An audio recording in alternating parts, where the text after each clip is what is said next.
The extreme level of political incompetence as well as the indifference among the citizens of Trinidad and Tobago is both maddening and frustrating. After over 60 years of independence, our twin island republic is woefully behind in every socio-economic metric. The primary reason for this is because our politicians are godless and corrupt. Secondly, our people, by and large, are just as morally bankrupt as our leaders. Basic public services for the citizens of our country are, by any professional and humane standard, inept and inefficient. Our leaders have no pride, patriotism, or love for our country or its people. Almost everything is poorly managed, falling apart, and being neglected. Anyone who points out failures and problems in our country is accused of seeking to embarrass the minister or of attempting to wrongfully blame the government. This is the most puerile and asinine response imaginable. They are responsible for their own embarrassment because of their failure to do their jobs. Also, isn't this the reason why they offer themselves up for public service? Because they promise voters they can do better than the incumbent politicians? Unfortunately, despite the overwhelming evidence of decline before us, as a people, we seem to be indifferent to our own well-being. We don't raise our voices or take collective action to show our disapproval. Consequently, as our older heads would say, it's like what they give us to rub we eat. Or as one of the most prominent sons of our soil, singer Francisco, said in song, it would seem we like it so. That said, don't think I'm insensitive to the nature of the beast, and why many are reticent to show solidarity with just causes. Contrary to the good-natured facade our politicians present to the public, they are known to target dissenting voices for retribution. If you don't genuflect before them and kiss their ass, they are spiteful. This proves that they are not the benevolent servants of the public they pretend to be. On this note, if you're watching this video, there is something you can do to lend your support to this channel. Please hit the like button below, then press the subscribe button and hit the bell icon.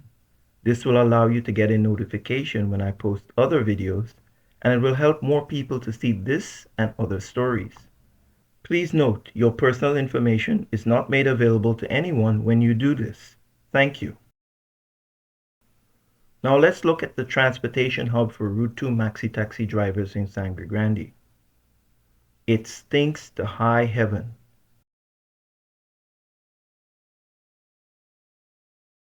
The parking for maxis is inadequate.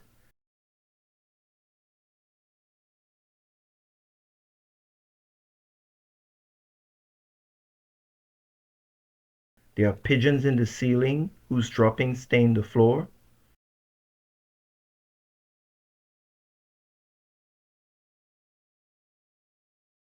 The seats are filthy and double as a shelter and makeshift beds for the homeless. Thus it forces the infirm and fatigued to stand.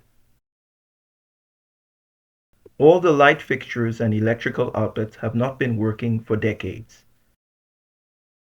And there isn't any functioning washroom for the drivers nor their passengers. The washroom at this location, such as it is locked, and it has been out of service for God knows how long. When I asked one of the drivers, where are we supposed to go, he pointed to a light pole on the compound and said, you see that light pole there?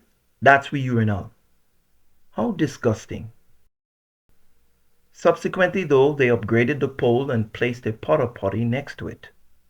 I can say with confidence none of the members of parliament nor elected officials of the Sangre Grande Regional Corporation would be caught dead using this. Therefore, if it's not good enough for them, why should the traveling public of Sangre Grande be subjected to such neglect and indignity? The reason is our politicians consider us to be less than and not deserving of the same considerations they desire for themselves. The porta potty was short-lived, however. Once again, maxi drivers and passengers have been downgraded to the pole. Now look at the washroom for maxi drivers at City Gate.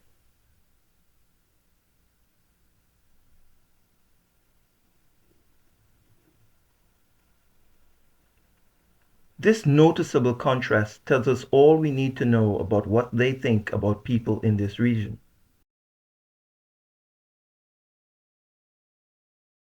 Additionally, unlike the maxi drivers working the Port of Spain route, those carrying passengers from Sangre Grande to Arima don't have a canopy to protect them from the elements while waiting for or dropping off passengers. They either have to suffer the extreme heat or be drenched in the rain. Also, what irks me even more is that foreigners come to our country, and it is embarrassing for me to think that this is one of the images they will take away about us. It definitely shows, at least in my mind, the lack of a true vision for this country and its citizens. We can't wait for Vision 2030 to have a functioning washroom, Prime Minister Dr. Keith Rowley. We need to pee now. We grieving with frustration through maladministration. We know, but we like it so.